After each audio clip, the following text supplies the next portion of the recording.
Bismillahirrahmanirrahim. Assalamualaikum warahmatullahi wabarakatuh. Perkenalkan, nama saya Mila Yulianti, NIM 55541 Di sini saya akan mempresentasikan proposal penelitian saya yang berjudul Pengaruh Keuangan Syariah karena rasio nilai tukar dan terpajak terhadap pertumbuhan ekonomi di Indonesia periode tahun 2016 sampai 2020. Lanjut saja bab 1, pendahuluan. Berdasarkan hasil data statistik yang dikeluarkan oleh OJK per Juni 2019, total aset keuangan syariah Indonesia mencapai 1.335.41 triliun dengan market share sebesar 8,29. Perbankan syariah masih mendominasi industri keuangan syariah sebanyak 37,39%. Bahkan pertumbuhan perbankan syariah di atas pertumbuhan perbankan konvensional pada tahun 2018. Penyaluran pembiayaan perbankan syariah pada tahun 2018 sebesar 342 triliun meningkat menjadi 12% dibandingkan tahun sebelumnya. Jumlah tersebut masih jauh jika dibandingkan dengan perkembangan konvensional sebesar 7.810 triliun rupiah. Jenis penyaluran pembiayaan oleh perbankan syariah didominasi pada peruntukan konsumsi sebesar 44%, 24% untuk investasi, dan 32% untuk dua modal kerja. Perkembangan sistem keuangan syariah sudah sepatutnya mendorong pertumbuhan ekonomi suatu negara karena perannya sebagai sumber dana bagi kegiatan yang produktif. Hal ini dikarenakan jenis transaksi didasarkan pada transaksi jual beli barang dan jasa. Berdasarkan contoh transaksi murabah yang berbasis jual beli barang dan jasa dan mudharabah yang merupakan sistem bagi hasil, hal ini menunjukkan bahwa pembiayaan perbankan syariah akan mendorong meningkatnya sektor real. Berbeda dengan sistem konvensional di mana transaksinya didasarkan pada pengenaan bunga bermesti sebagai harta dari sejumlah uang maupun harga dari kredit di pasar keuangan. Hal tersebut menyebabkan bunga sebagai penyebab terciptanya uang tanpa disertai terciptanya barang dan jasa di pasar. Menurut Alhamdi 2020. Selanjutnya, sektor perbankan syariah di Indonesia dalam 5 tahun terakhir ini mengalami pertumbuhan aset tiap tahunnya. Tiap tahun pertumbuhan aset tercatat pertumbuhan aset perbankan syariah rata-rata di atas 10%. Tahun 2015 tercatat aset perbankan syariah sebesar 304 triliun, kemudian di tahun 2018 meningkat menjadi 490 triliun dengan market share 5,59% dari total aset perbankan secara nasional. Jumlah pembiayaan yang disalurkan juga mengalami peningkatan tiap tahunnya rata-rata di atas 10%. Tercatat tahun 2015 total pembiayaan sebesar 219 triliun dari meningkat menjadi 329 triliun pada tahun 2018. Penyaluran pembiayaan didominasi pada jenis pembiayaan konsumsi sebesar 44,07%, disusul modal kerja dan investasi dengan sebesar masing-masing 31,84% dan investasi 24,10%. Lalu akad murabah masih dominan sebesar 49,95%. Kemudian akad musyarakah, mudharabah, ijarah, qard, istisna masing-masing sebesar 42,74%, 4,29%, 3,25%, 2,75%, dan 0,56%, serta akad lainnya sebesar 0,28%. Nah, di sini ada data kurs atau nilai tukar pada periode tahun 2016 sampai 2020. Melemahnya nilai tukar rupiah pada tahun 2018 dan 2020 berdasarkan data yang dilaporkan oleh Bank Indonesia pada webnya di www.bi.co.id pada tahun 2018, tepatnya tanggal 11 Oktober, nilai kurs referensi register mengalami penurunan pada angka 15.253 US dollar. Melemahnya nilai tukar rupiah pada tahun 2018 disebabkan oleh dampak dari menguatnya dolar Amerika Serikat secara berskala luas terhadap seluruh mata uang. Selain itu, pada tahun 2020, nilai tukar rupiah lagi-lagi mengalami penurunan yang cukup signifikan. Sebagaimana telah dilaporkan pada data kurs referensi di web Bank Indonesia, pada awal tahun 2020 kurs referensi JISDOR masih berada pada angka 13.895 US dollar. Lalu dimulai pada awal Februari hingga awal April, kurs referensi JISDOR terus melemah hingga menginjak angka 16.741 US dollar pada tanggal pada tanggal 2 April 2020. Melemahnya kurs rupiah sejenis pada bulan April 2020 ini disebabkan oleh dampak dari pandemi COVID-19 yang melanda di negara di dunia. Jika dibandingkan dengan pertumbuhan ekonomi di Indonesia dengan periode yang sama, dapat kita lihat bahwa fluktuatif pada nilai tukar rupiah berjalan searah dengan pertumbuhan ekonomi di Indonesia. Selanjutnya ada realisasi penerimaan pajak di Indonesia ini sepanjang tahun 2016 sampai 2020 mengalami fluktuatif. Terlihat dari realisasi penerimaan pajak tahun 2018 yang turun secara signifikan dibandingkan tahun sebelumnya dan sesudahnya.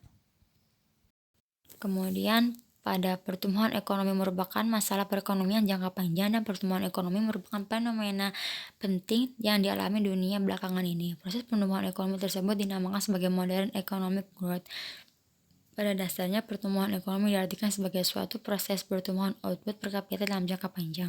Hal ini berarti dalam jangka panjang kesejahteraan tercermin pada peningkatan output per kapita yang sekaligus memberikan banyak alternatif dalam mengonsumsi barang dan jasa, serta diikuti oleh daya beli masyarakat yang semakin meningkat.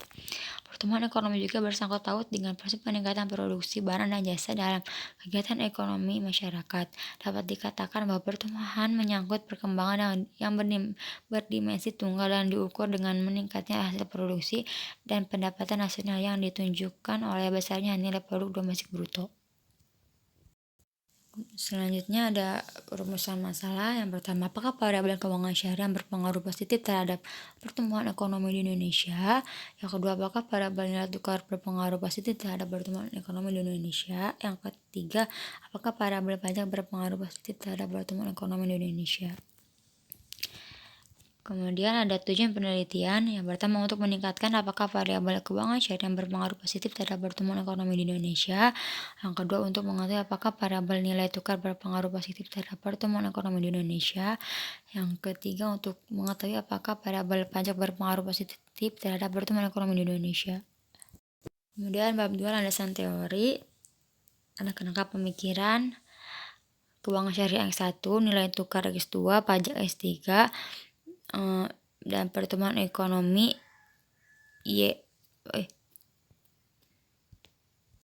Kemudian ada hipotesis 1, keuangan syariah diduga berpengaruh positif terhadap pertumbuhan ekonomi di Indonesia. Terus yang hipotesis kedua, variabel nilai tukar diduga berpengaruh positif terhadap pertumbuhan ekonomi di Indonesia. Dan hipotesis ketiga, variabel pajak diduga berpengaruh positif terhadap pertumbuhan ekonomi di Indonesia. Nah, masuk ke bab 3, ada metodologi penelitian. Jenis penelitian ini menggunakan pendekatan yang kuantitatif, yaitu menggunakan data runtun waktu time series. Adalah data yang terdiri dari suatu objek tetapi meliputi beberapa periode waktu, yaitu keuangan syariah, nilai tukar, dan pajak tiap tahun dari 2016 sampai dengan 2020. Metode yang digunakan adalah metode historis yang bersifat kausal distributif. Artinya penelitian yang dilakukan untuk menganalisis suatu keadaan yang telah lalu dan menunjukkan arah hubungan antara variabel. Kemudian ada definisi variabel. Yang pertama, pertumbuhan ekonomi, variabel Y. Definisinya, pertumbuhan ekonomi adalah kegiatan dalam perekonomian yang menyebabkan barang dan jasa yang diproduksi dalam masyarakat bertambah dan berkemakmuran meningkat dalam jangka panjang. Pengukurannya R buka kurung T dikurangi 1, T sama dengan PDB T dikurangi PDB T dikurangi 1, atau PDB T dikurangi 1 dikali 100%. Skalanya rasio.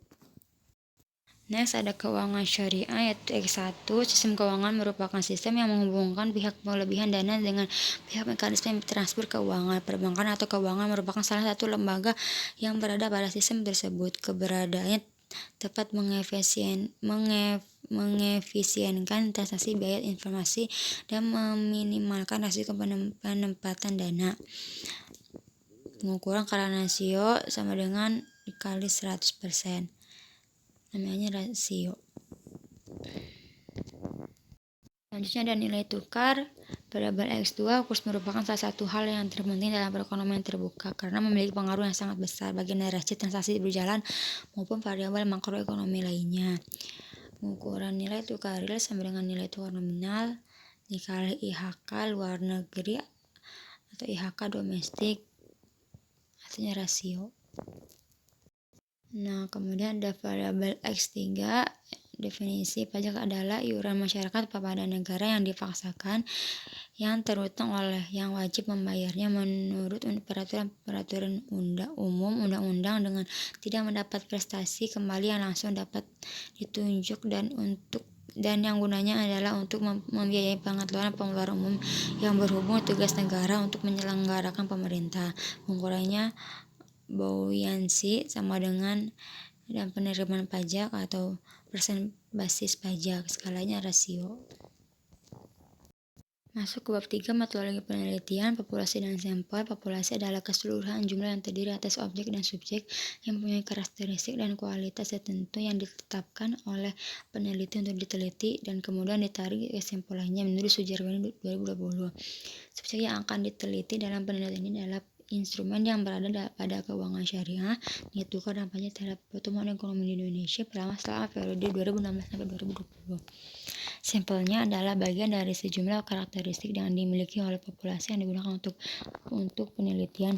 Menurut Sujarwani 2020, teknik pengambilan sampel dalam penelitian ini dilakukan dengan menggunakan metode purposive sampling yang merupakan teknik penentuan sampel dengan pertimbangan tertentu yang disesuaikan dengan kriteria yang ditetapkan oleh peneliti.